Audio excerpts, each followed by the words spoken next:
Morning everybody, how are you all? We're here today to make cottage pie. Just a heads up for everybody, this is quite a bit of preparation, quite a bit of cooking time, but it comes out absolutely beautifully. So here are our ingredients. Remember, if you pan across here, these ingredients here, with the exclusion of the garlic, make up our sauce for the spaghetti. You've got soy, Worcester, tomato, barbecue, and some beef stock, some condiments, and some olive oil. And our the actual food that goes into that: onion, zucchini, peas, corn, beans, more beans, lots and lots of spuds. You can see that's about 2 kilograms. Carrots, and 1 kilogram of mint. So this is going to be a very large serve. You can see we've got a couple of bowls there. So what we do is we make a lot of it and then freeze it, and we can use it whenever we want. Because we commute so far, we like to have meals that are readily available. So now I'll set about getting everything prepared. Okay, now time to put some spuds in the boiling water. As you can see, it's boiling nicely. Huge amount of spuds here, so I'm going to be very careful how they go in. Okay, already had a spillage already, so again, you can see that I've chopped these potatoes up very small so they'll boil quickly for me and cook through properly. Don't worry about the ones going over the edge, I'll fix them out in a minute. I like to cook potatoes in a lot of water, just with a bit of salt in there as well. It stops them sticking to the bottom and cooks them all the way through. Okay, so we boil those spuds off and they become the top of our cottage pie. Alright, so they'll probably take maybe 15 minutes to get done. Just keep on checking them, give them an occasional stir, and away we go. Okay, before we get started on the meat sauce, I'm going to make you the mix that goes into the meat and binds everything together. Okay, so you can see all the ingredients. We're going to start off with quite a fair slug of tomato sauce. Start off with, okay. Touch of barbecue. Some soy. Not too much, it's very strong. Touch of Worcester, one of my favourites. Spoon of beef stock, decent spoon of beef stock, some parsley, and some salt and pepper. What was I said about a previous episode, Marilyn? Never have a fan on when you're doing cooking. Maybe I should listen to myself. Okay, that's all mixed together. I'm going to whisk that up now. Get it all nice, get it all through, all mixed together. I reckon that was a pretty nice mix there. You have to do? Yep.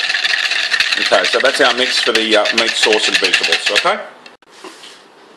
Okay, away we go. We're going to start making the meat sauce now for our cottage pie. So we've got some olive oil. Thanks to Davey Phillips, I'll make sure you can see me pouring the oil this time. Decent amount of oil. Okay, get that going.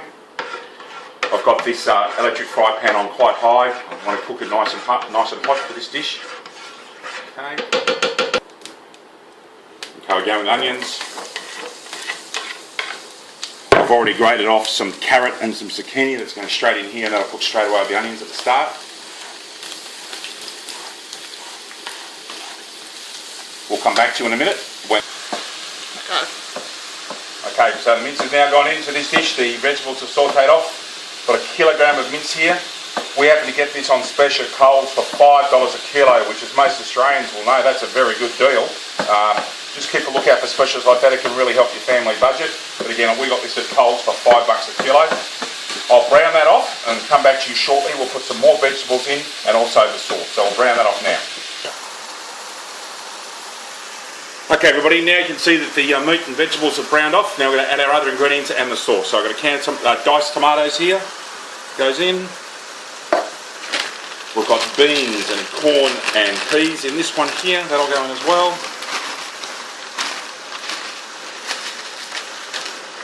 And we happen to like beans a hell of a lot at this house. We really enjoy them. I love them. They're really good for you. And some extra beans, alright? So, you can see that's all gone in.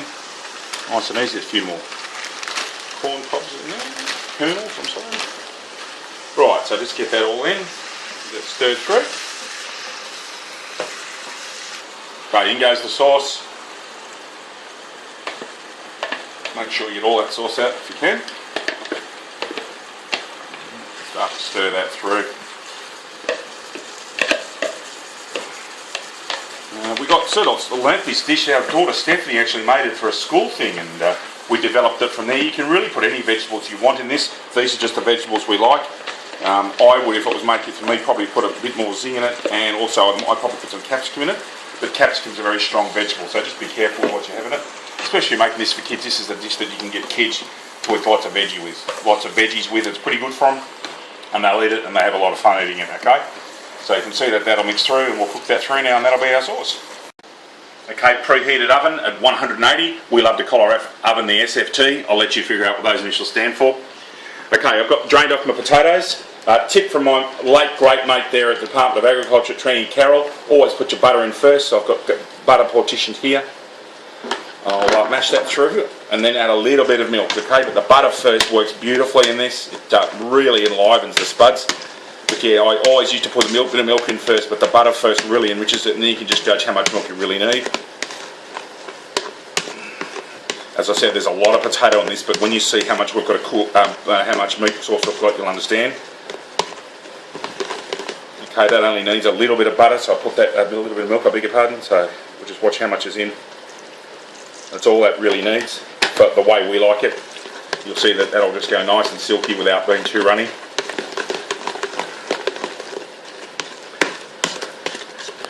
Okay, that's just about my ideal mash. The butter will melt through that. You can see it's lovely. Really happy with that. We'll come back to you in a minute and we'll get our just prepared to go in the oven. Okay, merrily, we'll just go over the fry pan. You can see we've got that fry pan is this much sauce. Okay, that fry pan's that much. You can see it's quite a lot. That's why I've made a lot of spuds. I'll start putting potato in this one for you.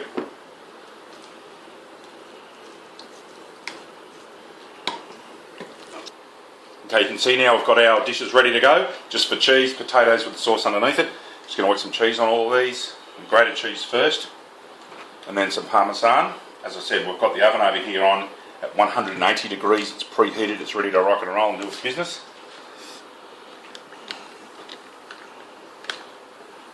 We're only going to cook one, and the other two will go in the freezer as is, and they just go in the oven one night when we're ready to heat them up.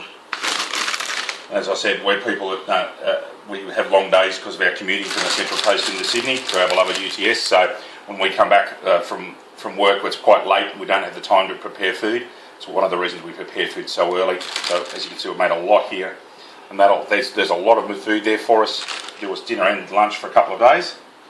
Okay, they've now got cheese and Parmesan.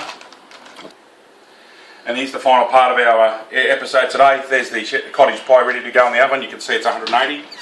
We'll have a look at that in about 40 minutes. It should be golden brown and perfect to eat. Right, everyone, our cottage pie has now finished. Get that out for you, bring it out for you so you can have a good look.